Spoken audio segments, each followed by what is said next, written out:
Dear students, आइए study करते हैं secondary growth in dicot root. बच्चों, प्लांट्स की लाइफ में सेकेंडरी ग्रोथ एक ऐसा इवेंट है जिसमें नए नए टिश्यूज की फॉर्मेशन होती है और प्लांट पार्ट्स या ऑर्गन्स के अंदर आपको थिकनेस और गर्थ में इंक्रीज देखने को मिलेगा। यहां भी हम डाइकॉट रूट्स में होने वाली सेकेंडरी ग्रोथ को समझने की कोशिश करेंगे। मान लीजिए बच्चों, ये डाइकॉट रूट के डायग्राम है। इसके अंदर ये जो एक्सटेंशंस हैं, these are representing root hair which arises from the outermost layer epidermis. Epidermis के नीचे आपको पैरेन्काइमेटस टिश्यू मिलेगा जिसे कॉर्टेक्स कहा जाता है, and inside cortex endodermis is found. Endodermis के नीचे पेरिसाइकिल प्रेजेंट होती है और पेरिसाइकिल के अंदर आपको वेस्कुलर बंडल्स मिलेंगे in which this structure is representing phloem and this one is representing xylem. बच्चों ध्यान देना, जाइलम फ्लोएम के बीच में भी पैरेन्काइमेटस टिश्यू प्रेजेंट होता है जिसे कंजक्टिव टिश्यू कहा जाता है। बच्चों, तो जब डाइकॉट रूट में सेकेंडरी ग्रोथ का समय आएगा, उस समय कंजक्टिव टिश्यू के वो cell which are lying just below the phloem undergo dedifferentiation. ये दोबारा से डिवाइड करना स्टार्ट कर देंगे और यहां पर एक कैम्बियम पैच की फॉर्मेशन करेंगे। बाद में जो पेरिसाइकल के सेल हैं which are lying just above the protoxylem also undergo dedifferentiation. Pericycle के सेल्स में भी डी डिफरेंशिएशन होगा। पूरी की पूरी पेरिसाइकल डिवाइड नहीं करती, पेरिसाइकल के वही सेल दोबारा से डिवाइड करेंगे जो प्रोटोजाइलम के जस्ट अबव हैं या उसके सामने प्रेजेंट है। तो इस तरह से एक और कैम्बियम पैच की फॉर्मेशन होगी और जब ये कैम्बियम पैचेस आपस में जुड़ जाएंगे, they will form a new cambium. अगर आप देख पा रहे हो बच्चों, इस कैम्बियम की शेप कैसी है? वेवी। तो हम बोल सकते हैं कि डाइकॉट रूट में इनिशियली वेवी वेस्कुलर कैम्बियम की फॉर्मेशन होती है। अगर आप लोगों ने यहां नोट किया हो कि ये पूरा का पूरा कैम्बियम लेटर स्टेज में बना है, सेकेंडरी ग्रोथ के समय बना है, तो हम कह सकते हैं कि in dicot root vascular cambium is completely secondary in origin. बच्चों नोट करना, यहां पर जो ये वेस्कुलर कैम्बियम बना है ये पेरिसाइकल के अंदर की तरफ बना है, तो लॉजिकली जितने भी सेकेंडरी टिश्यूज होंगे वो पेरिसाइकल के अंदर बनेंगे, जिस वजह से इसे स्टीलर सेकेंडरी ग्रोथ कहा जाता है। तो जैसे जैसे कैम्बियम में डिवीजन होगा, बाहर की तरफ सेकेंडरी फ्लोएम की फॉर्मेशन होगी, अंदर की तरफ सेकेंडरी जाइलम की फॉर्मेशन देखने को मिलेगी। समय बीतता जाएगा, कैम्बियम के सेल्स डिवाइड करते रहेंगे, बाहर की तरफ नए सेकेंडरी फ्लोएम का एडिशन होता रहेगा, अंदर की तरफ नए सेकेंडरी जाइलम का एडिशन होता रहेगा। बच्चों, एक समय ऐसा आएगा कि सेकेंडरी टिश्यूज इतने ज्यादा बन चुके होंगे, प्रेशर इतना ज्यादा होगा कि wavy cambium ring ultimately circular हो जाएगी और यहां पर जो ये नए टिश्यूज बने, बाहर की तरफ सेकेंडरी फ्लोएम, अंदर की तरफ सेकेंडरी जाइलम, इसके प्रेशर की वजह से जो प्राइमरी फ्लोएम था वो क्रश हो जाता है, डेड हो जाता है। और बच्चों, इस प्रेशर की वजह से बाहर की लेयर्स में भी डैमेज देखने को मिलेगा। इस डैमेज को रिपेयर करने के लिए एक बार और नए टिश्यूज की फॉर्मेशन होगी जो कि एक्स्ट्रा स्टीलर सेकेंडरी ग्रोथ कहलाएंगे। इसे एक्स्ट्रा स्टीलर सेकेंडरी ग्रोथ इसलिए कहा जा रहा है बच्चों कि यहां पर जो नए टिश्यूज हैं वो पेरिसाइकल के बाहर की तरफ बनते हैं। ध्यान देना बच्चों, यहां पर जो नया कैम्बियम होता है, it is formed due to the dedifferentiation of pericycle.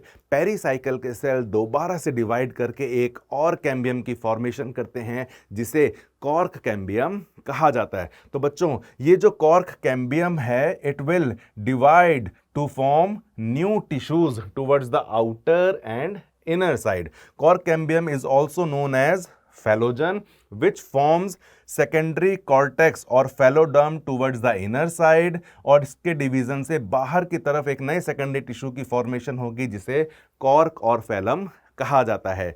All these three layers are collectively known as periderm. तो बच्चों, इस तरह से जितना भी डैमेज हुआ था लगभग उसको यहां पर रिपेयर कर दिया जाता है। बच्चों ध्यान देना, क्योंकि रूट्स जमीन के नीचे होती हैं, अंडरग्राउंड होती है, इनके ऊपर टेम्परेचर फ्लक्चुएशन का इम्पैक्ट नहीं देखा जाता, तो यहां पर वेस्कुलर कैम्बियम की एक्टिविटी में भी आपको फ्लक्चुएशन देखने को नहीं मिलेगा। डाइकॉट स्टेम में तो जब टेम्परेचर का फ्लक्चुएशन होता है तो वेस्कुलर कैम्बियम की जो एक्टिविटी है उसमें चेंजेस देखने को मिलते हैं। क्योंकि यहाँ पर टेम्परेचर का इम्पैक्ट नहीं होगा, वेस्कुलर कैम्बियम की एक्टिविटी में भी चेंजेस देखने को नहीं मिलेंगे। इसीलिए डाइकॉट रूट्स के अंदर आपको एनुअल रिंग देखने को नहीं मिलेगी।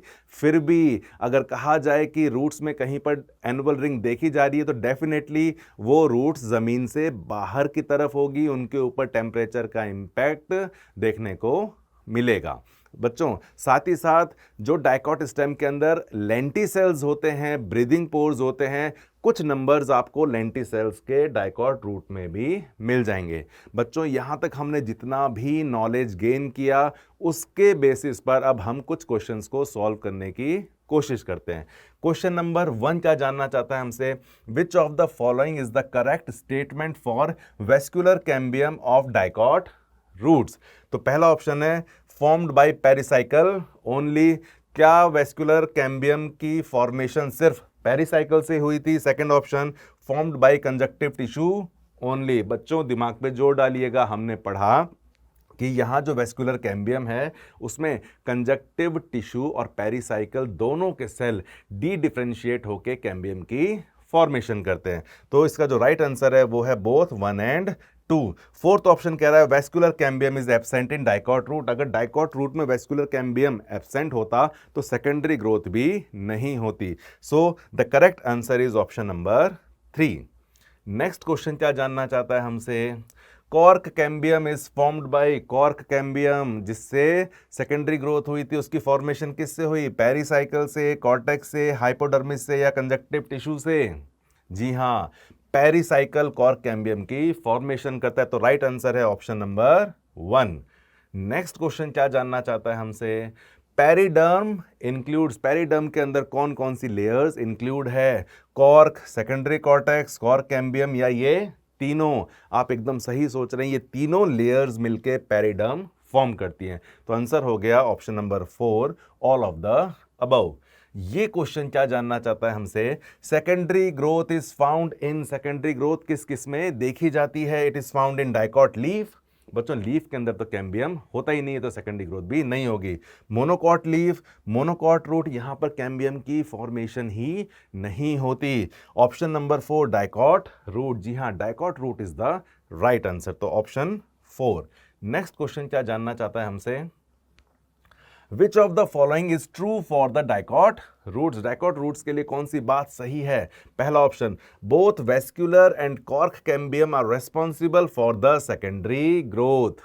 दिमाग पे जोर डालिए, आपने सीखा कि डाइकॉट रूट के अंदर जो कैम्बियम बनते हैं, चाहे वो वेस्कुलर कैम्बियम हो चाहे कॉर्क कैम्बियम हो, इससे सेकेंडरी परमानेंट टिश्यूज की फॉर्मेशन होती है which is responsible for the secondary growth. तो ऑप्शन 1 तो बिल्कुल करेक्ट बात कर रहा है। यहां पे हमें ट्रू स्टेटमेंट ढूंढना था, तो हमें हमारा आंसर तो मिल गया। बाकी ऑप्शंस को भी अगर चेक करें, vascular cambium arises during the primary growth, primary नहीं बच्चों, ड्यूरिंग द सेकेंडरी ग्रोथ, इसीलिए तो उसे सेकेंडरी ऑरिजिन का माना गया था। They do not show secondary growth like in monocot root. अरे मोनोकॉट रूट में तो कैम्बियम ही नहीं बनता, तो वहां तो सेकेंडरी ग्रोथ होगी ही नहीं। ये ऑप्शन भी इनकरेक्ट है। Cork cambium develops during the primary growth, नहीं बच्चों, चाहे वेस्कुलर कैम्बियम हो चाहे कॉर्क कैम्बियम हो, दोनों की ही फॉर्मेशन लेटर स्टेज में at the time of secondary growth देखी जाती है। तो राइट आंसर है यहां पर ऑप्शन नंबर 1।